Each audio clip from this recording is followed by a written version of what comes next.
Hello, everyone, and welcome to the Lunch and Learn Registered Apprenticeship Panel discussion. I'm your host, Jen Ambrin with Women in Manufacturing, and we have partnered with Jobs for the Future to bring you this discussion today, where we will talk to 3 women who have helped start and run apprenticeship programs. Before we begin, just a couple of housekeeping notes. If you do have any questions for the panel, feel free to put them in the chat function. We will get to as many of your questions as we can today. Also, before we start out, I would like to take a very quick poll. If to find out if your company has a registered apprenticeship program. So you should be seeing a poll question come up right now. If you could answer yes, no, or unsure. And that way we can kind of see where we're all at. I believe we have a mixture of apprenticeship programs here, but we would like to see what everybody is talking about. So while those polls are coming in, let's get started.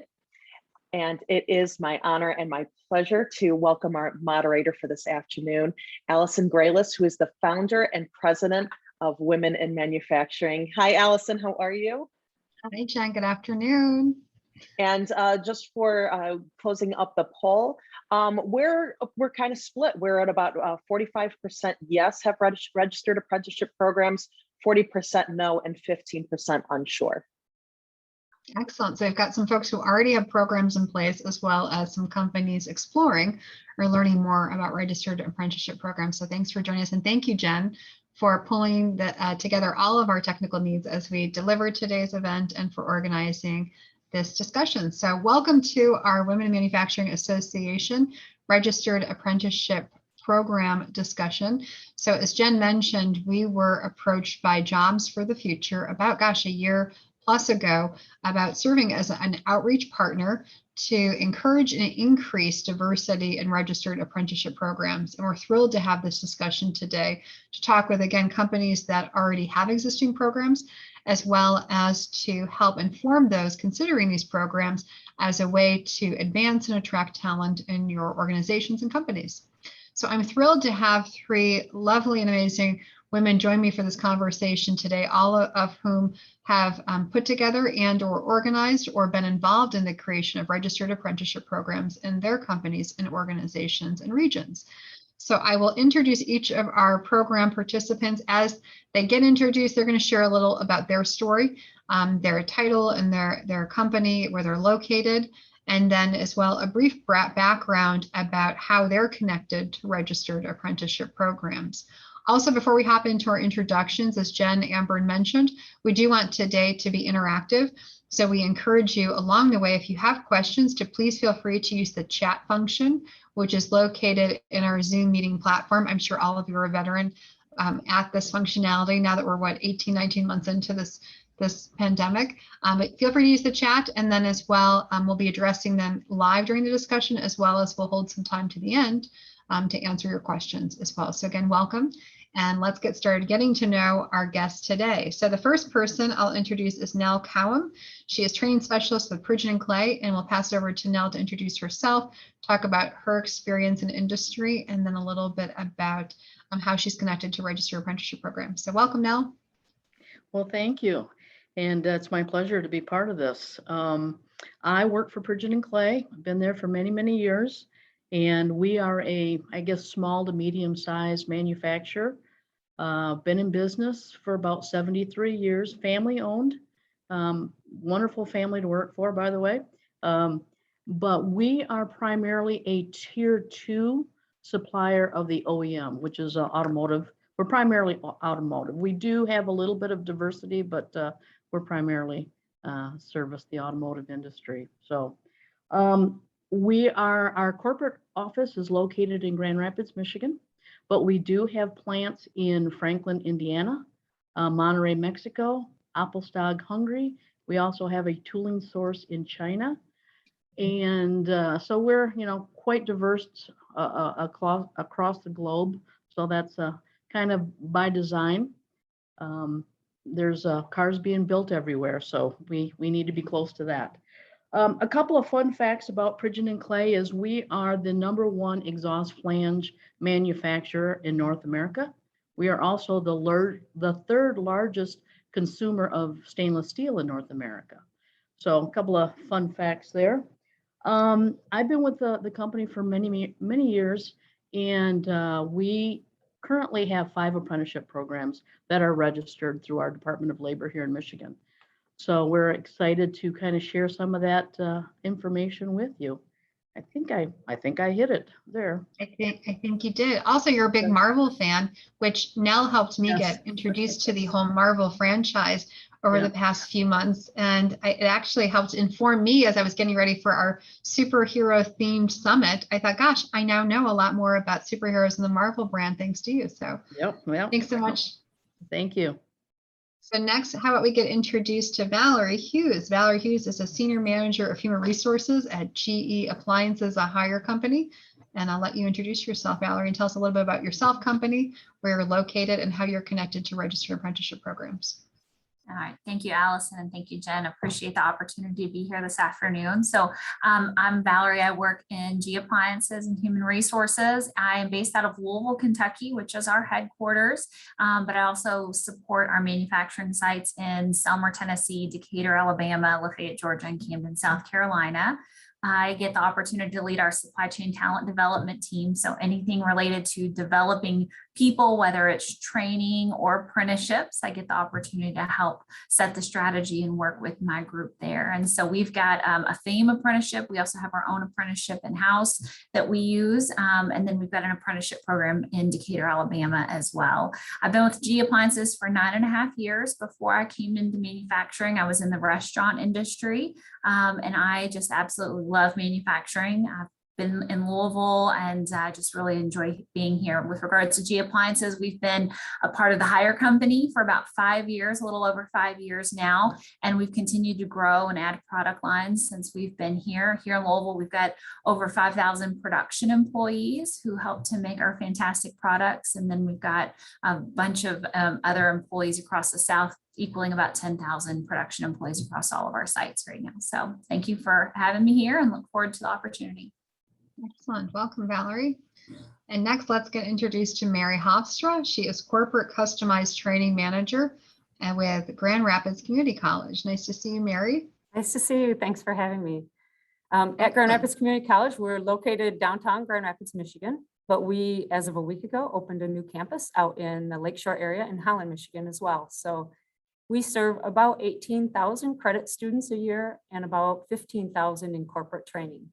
So we have well over 400 apprentices in the manufacturing area, as well as right around 400 in our construction electrical. And then the unit I represent is that corporate training, that customized work. And in that area, we have 50 apprentices. So that's relatively new within the last 6 years. So we've been working with customers to design things specific to their needs. So I look forward to sharing more information. Excellent, Mary. Well, what a great group of individuals with lots of experience with registered apprenticeship programs to answer our questions today and have some dialogue about why this might be an optimal solution for you and your companies as you're looking to recruit and retain and advance your talent. So as we talk about registered apprenticeship programs, I know, Nell, you mentioned you've had a long career leading training for Pridgeon and Clay. Can you tell us a little bit about how your registered apprenticeship program is structured and why you folks started a registered apprenticeship program at your company? Yes, we actually years ago, we had a registered apprenticeship program through our tool and die, and I believe we may have had even an electrician one, but I think that one kind of fell off to the wayside, but our tool and die was quite robust. And then as many of us know, 2008, 2009 hit, and for some reason, that particular program kind of went away. In its place, they developed a program called Career Path, which was for our skilled trades. And so I left the company for a few years. And then when I came back in 2015, we had the Career Path program in place. And I was trying to manage that, and it just was not working that great. So we decided to, let's see if we can't bring the apprenticeship programs back in place. So that's what we did, and we got the support of our executive team that says, yep, let's go ahead and do this. And so I reached out to Mary at the community college and I said, okay, well, who do I need to contact at the community college to help us get this thing back up and running? So she was a great resource. Got me in touch with John Donath, who's the, I'm going to probably say his title, but I think he's the apprenticeship coordinator or director, I'm not sure. But we had several meetings with him. He came on site, helped us develop it, helped us with a resource at our Department of Labor. And that's how it started. So we developed a team internally and we started with the Tool and Die Apprenticeship Program back in 2018. And we have since built 4 additional ones. So kind of why we went back to it. It's something that's easier to manage. It's got milestones, it's got coursework, it's got hours that you have to do. So target dates, wage increases, everything is laid out right there. So it's a much easier program to manage.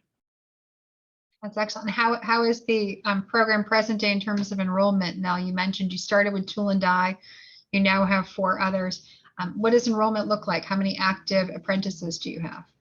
We actually have 20 active apprentices across the 5 programs. The biggest one is in our Tool and Die because that was our first one.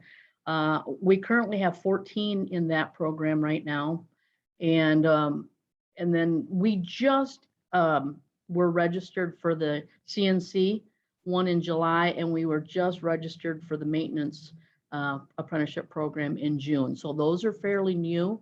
And I know that they're recruiting for those 2 right now. They've got a couple of open positions. So, but we've graduated some people, and so it's growing, and we have a lot of interest. I'm constantly fielding phone calls, people stopping me when I walk through the plant. How do I get involved? How do I get information? How do I sign up? So, so there's a lot of interest. So we Excellent. That right there tells us it's working. That's great. And I had the great pleasure of touring Nel's facility recently, specifically, and got to talk with some of your registered apprenticeship program enrollees. And I was amazed and blown away by the number of women you have in production, as well as women in the program. So kudos and praise to you folks for supporting those women entering the program.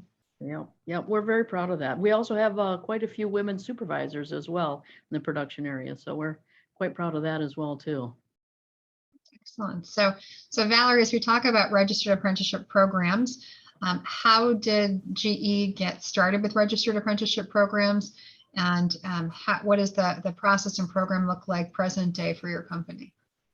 Absolutely. So, like now, we got involved several years ago, and a lot of it stemmed from looking at our individuals who were going to be exiting the workforce. We all got, look at baby boomers who are going to be retiring, and we figured, we've got to figure out how to continue to train and develop individuals who will, learn what they've learned and learn their trade and learn their skills in our environment. And so that was kind of a catalyst for us several years ago to say, hey, we've got to figure out how do we continue to pipeline talent into these niche career sets. And it's also been a great opportunity for us to work with some of our local schools to help the students who don't really want to go for a bachelor's degree to figure out where's their niche in the workforce as well. And so we partner with JCTC, which is our local college here. And so they'll go through, get their associates while they're doing their apprenticeship work with their mentorship. It's a 4-year program. It's a registered apprenticeship through here in Kentucky, and then also in Decatur, Alabama. They're both registered apprenticeships. And so they'll go through their process. And I'm most familiar with our Louisville one just being here, but they'll go through the program and then they'll graduate. And, we've got a couple of females who've come through the program. And then, it's been our opportunity to really kind of try to make sure that we are changing the demographic of that workforce as well. And so I did mention we have our own apprenticeship. We've only had 1 female come through that program, 1 of 18, and then a couple of our FAMEs have been female coming through the program as well. Any other questions, Allison? I think that's it to get us started, or at least an idea of the landscape of your current programs. And next we'll hear from Mary. Mary, you mentioned again, your community college, you're working as a liaison and partner with manufacturing companies. So have you seen an uptick or an increase in the number of companies that are utilizing this as a tool? And as well, what have you seen historically with companies as they've engaged in registered apprenticeship programs? Yeah, I think in this area, apprenticeships are really growing, and a lot of funding that's available for training for employers really is focused at that apprenticeship level. So we're seeing more and more companies moving to the apprenticeship model. Traditional, we have a lot of traditional students that are, they're taking their class one semester, maybe two at a time. But some of the growth that we've been seeing lately is in the custom designed apprenticeships. So for example, we have a program designed in CNC and machining, and it's a non-credit program. So the students are learning all of the aspects, but they're going to school as a cohort 1 day a week. So every Friday they come to class. That's their job that day, to be in class for 8 hours. And they're learning all the skills around basic machining and then the CNC portions. As they complete those programs, then they're awarded 27 college credits for that towards their associate degree. So we've had, we've been doing that program now for 6 years. That's the one that runs within my organization in my department area. And I think in that group, we've probably had upwardly around 12 females throughout the 6 years going through that program. That's excellent. And we had a question in the chat, Mary, about someone who has struggled with finding an educational partner or resource for them to connect to a community college, for example, to be a liaison in looking at existing classes or establishing new. Where might someone go to find where their best local resource may be? I think that within the school at your area, if you have that workforce development department, that's where you would want to start out. In ours, we have plastic injection molding programs, we have machine tool CNC, we offer welding programs, we have industrial maintenance, we have mechatronics. I mean, we just have a plethora of programs here. I don't know where you're from, so I don't know exactly who to direct you to, but I would start at that level.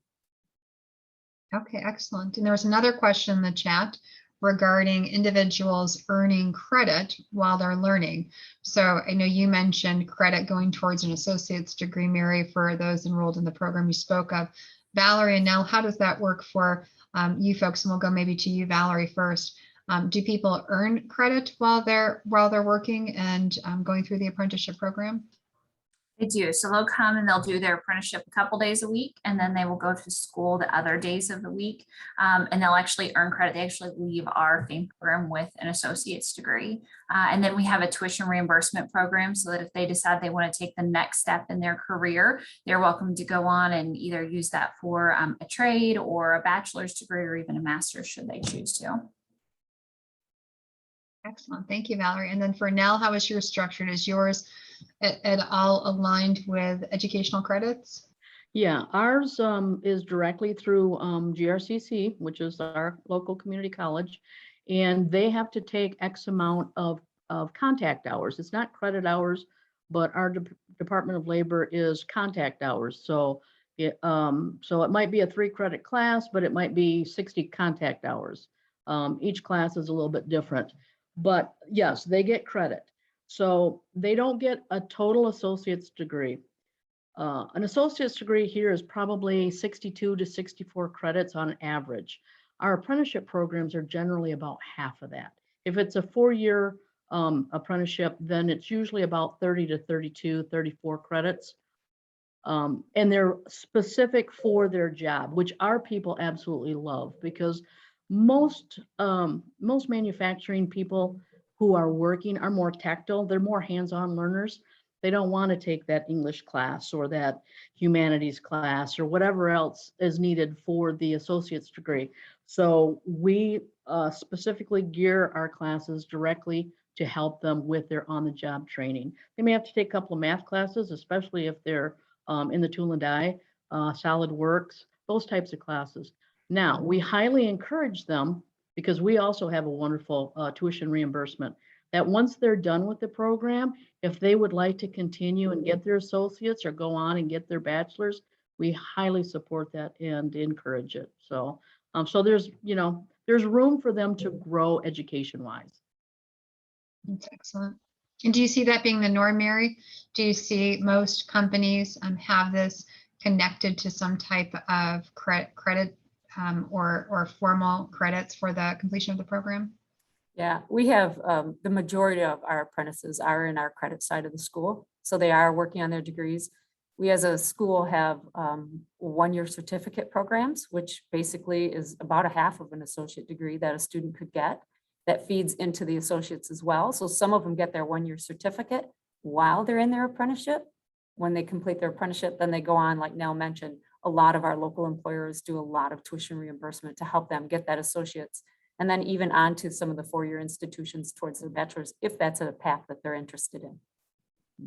That's excellent. What a great employee benefit and retention tool for individuals. You're investing in their education, their training, allowing them that opportunity to educationally grow if they're interested. That's excellent.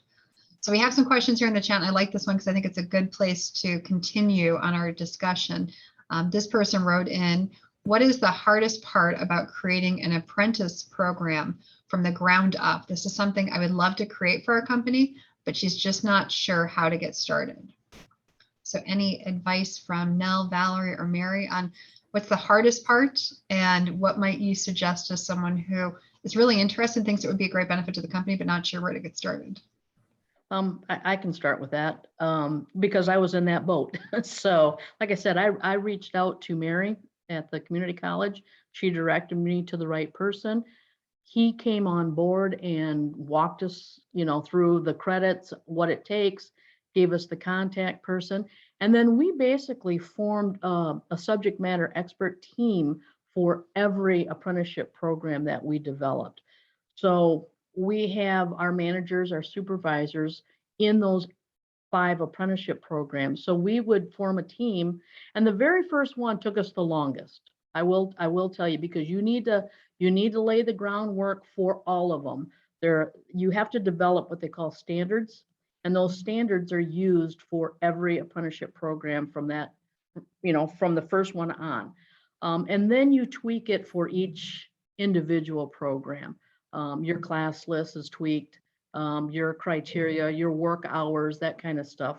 But generally speaking, you develop your standards and it covers all of them within reason for each individual program. But really just getting the right resources and reaching out to your Department of Labor. They're a great resource as well. I know they helped me whenever I felt I wasn't quite sure if I was on the right track. I'd shoot them an email or call them, and seemed to be, people were very helpful. So I would suggest starting that way. Excellent. Valerie?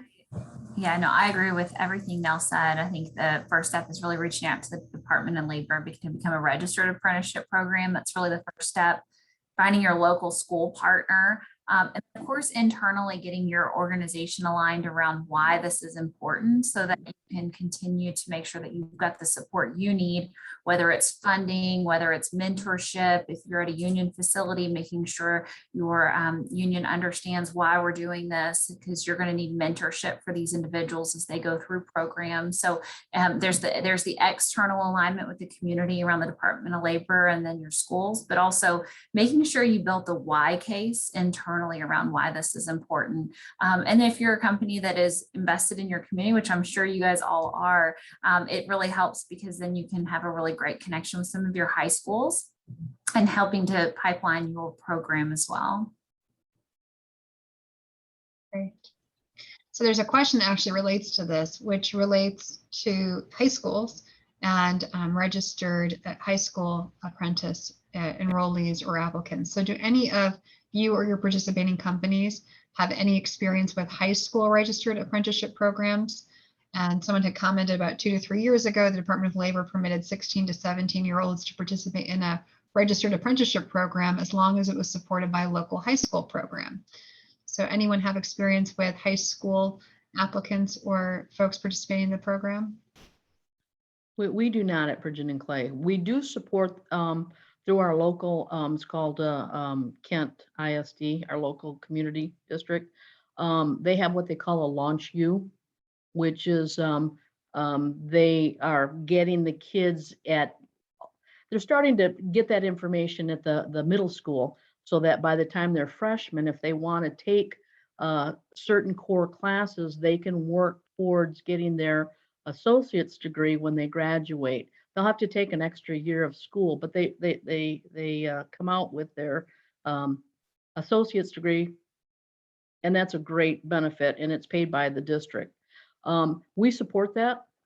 We have hired an individual who just graduated from there in March. I think we hired him in March. They graduated in May. So that high school kid is now working for us in our design, mechanical design group. So so we do support. We before COVID hit, obviously, and that kind of put turned a lot of things off.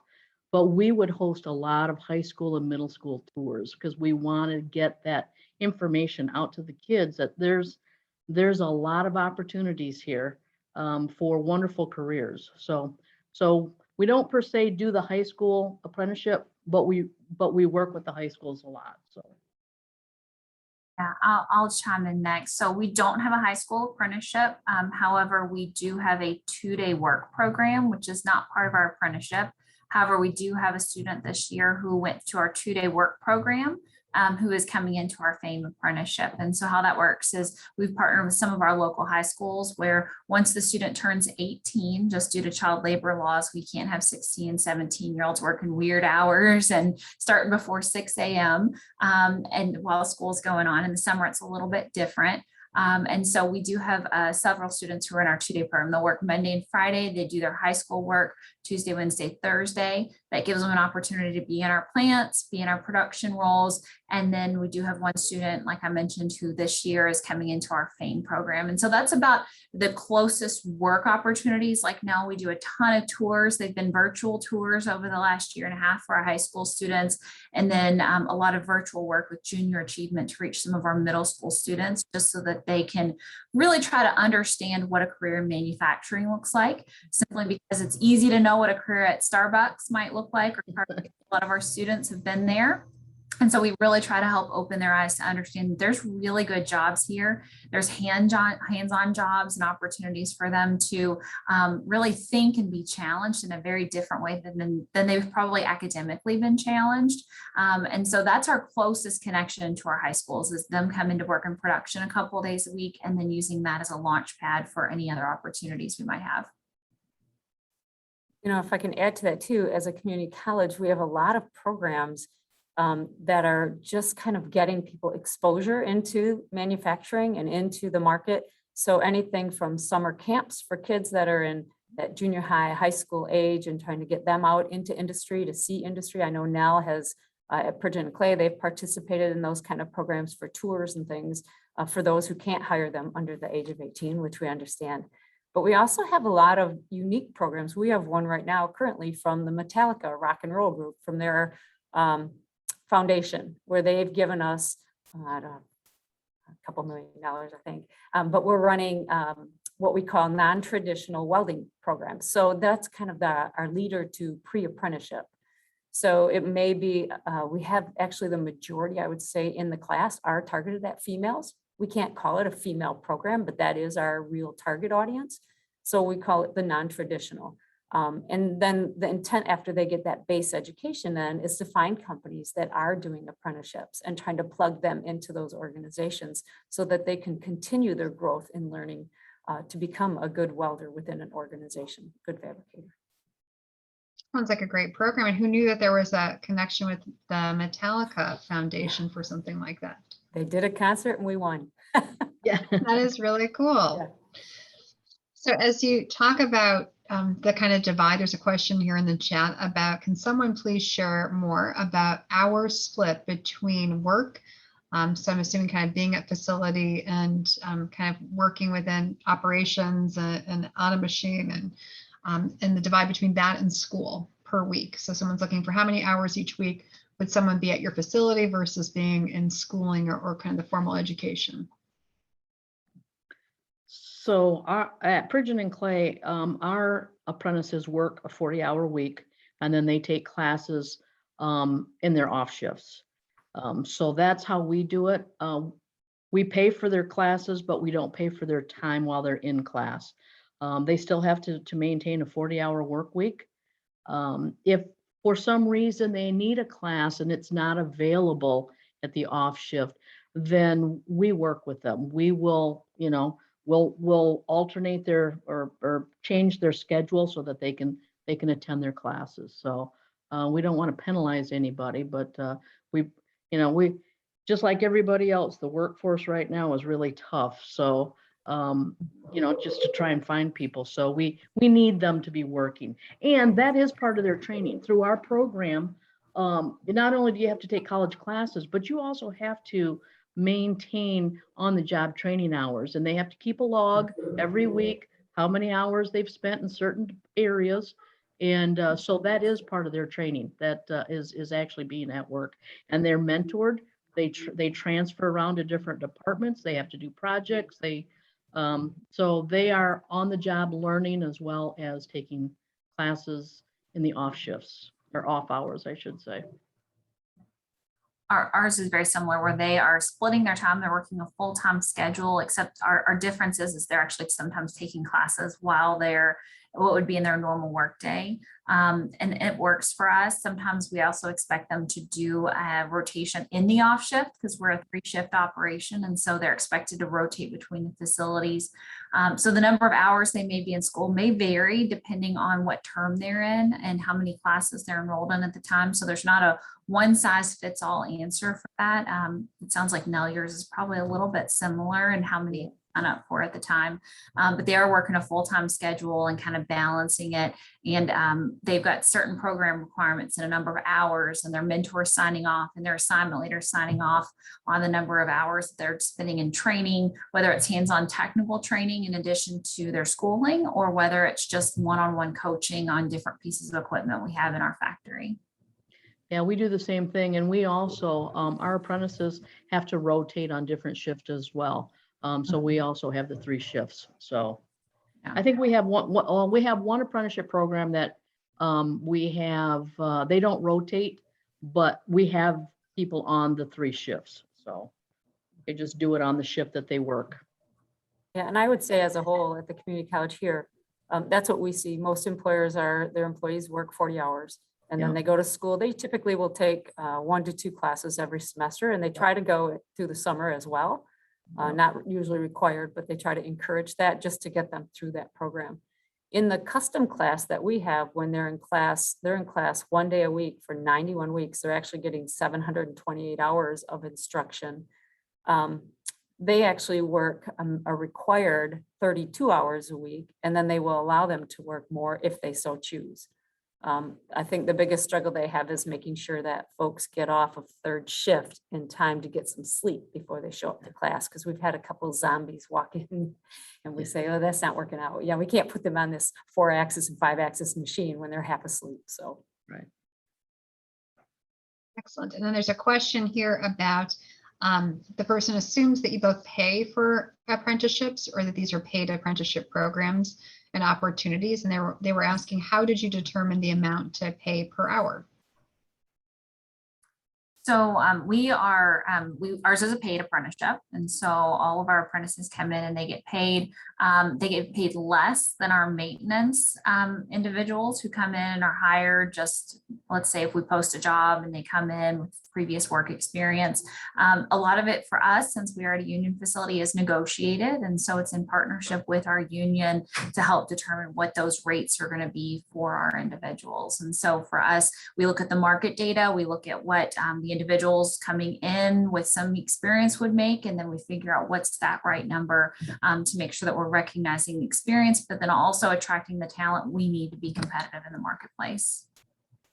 Yeah, we are non-union, so that's not negotiated that way, but we do a market survey as well. We have our HR department go out and do a wage analysis, and the same thing, we want to make sure that we're competitive. So we have an entry level starting point, and then we have the top out wage for that apprenticeship. And then in Michigan, our apprentices get a wage evaluation every 1,000 hours. So what we've done is we've broke it down to, they get a wage review and evaluation every 6 months. So if it's a 4-year program, there's 8 levels. Every 6 months, they have an opportunity to advance in pay. So, and they can move pretty rapidly. If they're doing everything right, they hit their milestones, then they get a pay increase. So, yeah. And we pay for their tuition as well and their books.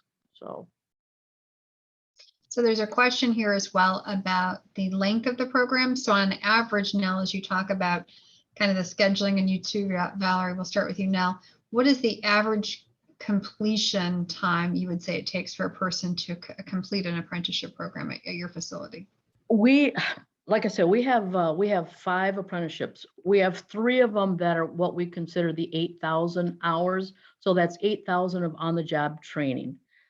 Roughly, that's 2,000 a year. That's a 4-year apprenticeship. So their coursework will revolve around that 4 years as well. They have to meet 144 contact hours at a minimum per year during that 4 years. So we have our die techs, our weld techs, and our maintenance techs are on that 4-year. Our CNC is a 3-year, so that's a 6,000 hour. And then our CMM technician is a 2-year program, so that's a 4,000 hour apprenticeship program. So it really just depends on what it is that you need. So. Ours is a 4-year apprenticeship program. And so we make sure that we package all, and ours, our individuals leave an associate's degree. So their hours look a little bit different as they're going through. But it's a 4-year program for our FAME, and then also for our maintenance apprenticeship program for our experienced employees, both 4 years. And I think that's pretty standard. You know, most of our companies are doing 4-year apprenticeships, although we are seeing a big increase in shorter durations. Some of those, you know, in 1-year industrial technology ones and so forth, but we're also seeing them in alternative pathways too. So we're doing them in healthcare now, and we're doing them in IT. So it's really spread even beyond just the manufacturing arena. Well, that's something that too, I think is often misunderstood about how that apprenticeship programs aren't just for manufacturing technical positions, that they can really be designed in so many different areas. Mary, what are some of the others that are connected to manufacturing but aren't direct manufacturing production that you've seen? We have a lot in the industrial maintenance area, right? So the maintenance electricians, you know, and I think the hardest for me to explain when we're talking about apprenticeships is that electrical apprenticeship, right? Because there are some very mandated amount of hours you have to have in certain categories. You have to have it registered with your state. So it's not just the DOL, but you have to pay the state the fees to do that. But I would say the majority of ours are probably focused at that technology outside of the things that are in the hospital, like our medical assistant program and our IT programs. Great. So Nell and Valerie and Mary, you've talked a lot about that, the how-tos or how these are constructed. So your companies have made huge commitments to put time and resources, energy and money into establishing these programs and helping, you know, your company find success through these individuals' development. What are some of the big gains and benefits that you've seen from having a registered apprenticeship program at your company? Maybe we'll start with you, Valerie. Absolutely. So I think for us, it's really been a fantastic opportunity to look for that early career talent, and the connection in the community for us has really been an opportunity for us to connect with local high schools around just how they can, and when I've talked about this already, but how they can get connected to different career opportunities that they may not have otherwise considered. I think for us as an organization, it gives us individuals and it gives us talent to help move through those roles. And the individuals who are mentoring them, they enjoy mentoring our FAME apprentices. They enjoy connecting with them. They enjoy feeling like they can give back in a way, because these are individuals who are typically been in the field or the trade for 10, 15, sometimes 30 years. And so it's their opportunity to be a part of this purpose and being able to say, hey, I'm going to help make sure that this business, which I really, really care about, is equipped with the skills they need for the future through this person that I'm getting the opportunity to mentor. So it's been a great way to engage in our community, a great way to engage our current individuals in a maintenance role, and then just super fun for my team and myself to think about how do we continue to grow our pipeline of talent in an area that really doesn't have enough people saying, hey, I want to go be in maintenance. And so you don't have a lot of kids when you first go into a high school room who even know what a role like that would look like, but they could tell you, hey, I know I want to roll my sleeves up. I would know I like to get dirty, but I didn't know I could actually get paid to do something like that. And so that has been a lot of fun for a lot of us. Yeah, and Nel, what have been some of the business benefits that you've seen from having a registered apprenticeship program at Pridgeon and Clay? Well, we are, just like everybody else, the workforce is diminishing. Our skilled trades areas, there's a lack of skilled trades out there. The workforce is older, they're retiring. How do we backfill that? So that was really the big driver for us. We've got a lot of people that are very skilled and talented, but they're within 5 or 6 years, they're going to be retiring. How do we get our labor and our workforce ready for that? So that's why that was a big driver for the apprenticeship program for us. So just getting the people trained, knowing that they have an opportunity to really learn a trade or a skill that'll provide them with a wonderful career opportunity and a great way of life, So that right there has been really good. We reach out to the high schools. We do career fairs. We just try and get the word out there. And now that we've graduated a few people, the word even within our company, like I said, people stop us all the time. How do I get into the program? I've been here for 2 years. I've been running this press, but I want to get into this program. How do I do it? So there's a lot of that type of talk and a lot of excitement. We've got women that are asking me questions more and more. How do I get in it? We currently have 2 women apprentices, one in our CMM and one in our welding, and they're doing fabulous. And so they're reaching out and they tell other people. So, that word of mouth goes a long ways. If you treat your people well, you give them the opportunity to learn and to get educated and create a skill and a career, it speaks volumes. So. That's great. So we're getting lots of questions. I know we're nearing the end of our chat, so I'll try to post a few of these. And then I do want to end with kind of your best advice for companies, again, who are listening today, who might want to go next step and create or start on this journey of a registered apprenticeship program. So we've had some questions about your contact information, all of you. So with their permission, we will ask Valerie and Nel and Mary if it's okay to share your contact information, but assuming it is, we'll pass it along in our post virtual meeting notes. So one question was regarding how many apprentices do you hire on a permanent basis? And is there a requirement for them to stay at the company for a certain amount of time after completion of the program? So all of our apprentices, if they complete the requirements of the program, so should they graduate, will have a job full-time with us. There's no requirement for them to stay for a certain duration. We'd love for them to stay for for their entire career, but we do have a place for them at the end of their apprenticeship after they graduate.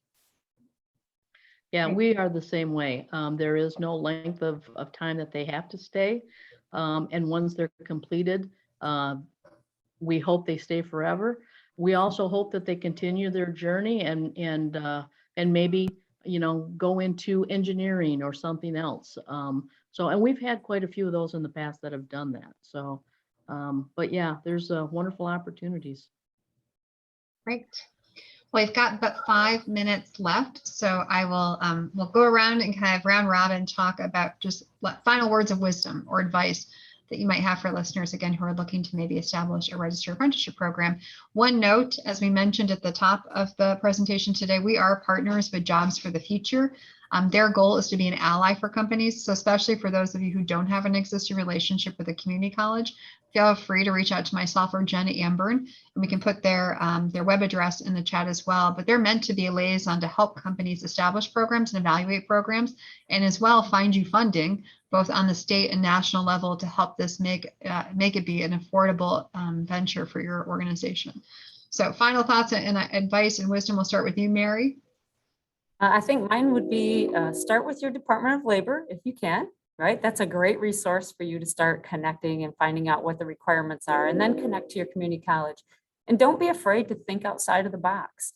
We have apprenticeships in machining who are taking also a writing class because they're needing to email and have technical conversations. And so think big, don't just think small. Yes, you have some minimum hour requirements. If you go over, it's okay. So that's, I guess, my best advice I have. And to do it because that's really the pathway that we are really seeing a lot of growth in the apprenticeship model. And again, a lot of funding is focused at that apprenticeship program level. Great. And how about next to you, Valerie? So I agree with Mary. I start with your Department of Labor, start with the local school contact, get your internal alignment. But I think the other part of that is apprenticeships are part of that gym is finding early career talent. And we've got paths for individuals who've been in the trade for years to come into our organization. And so having that high school partnership for us here in Louisville, our public school system actually has academies of Louisville. They have pathways for the students. And so there's actually some high schools students choose because they want to go into roles that will be more hands-on or manufacturing related. And so I would just say if you have schools in your community that already focus in that area, or if you can partner with a couple in your backyard, that will be a really great pipeline for you to make sure that you've got talent for your program. Great advice. And next to you, Nel. Well, I'm going to second what Mary and Valerie have already said. Contact your Department of Labor, your local schools, get connected with the people within your organization. Why are you doing it? What's the value of it? Understand that, like Valerie had said, get the people that are the experts in that area, develop a team, and create a really good program. And then the other thing I'm going to say, and this was told to me by the first person that I worked with at the Department of Labor. He says, make sure that your program is a good program. Don't hand out those apprenticeship certificates just willy-nilly, because that reflects your company. So if you're going to have a program, make sure it's a good program. And when they get that certificate or that journeyman's card or whatever you want to call it at the end of their time, that they are a skilled person, and they can, whether they stay with you or go on to somebody else, they've got the skills that they need to keep going. So that's a good reflection on your company. Allison, if I can add one more quick thing, use your apprentices as your marketing. So when you go to a career fair, you go to an event, take some of those young apprentices, because they want younger people coming out. The young population want to see young people doing the job.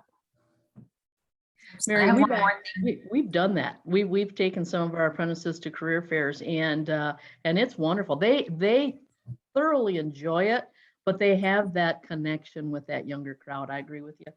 So. No, I agree with you guys. We like taking our younger individuals in roles. And I think the only other advice that I would add is, for our 2 registered apprenticeships, the individuals who help are closest to those programs, they actually have a role, either as president or as chair in some form or capacity with our local chapters where they're involved. And so that is very helpful because it gives us an opportunity to, 1, be more involved in our community, but 2, it gives us an opportunity to be, just really well connected with some of the other companies that are participating in our registered apprenticeships in our community. So I think that is the other piece, is just having that really strong connection with your registered apprenticeship.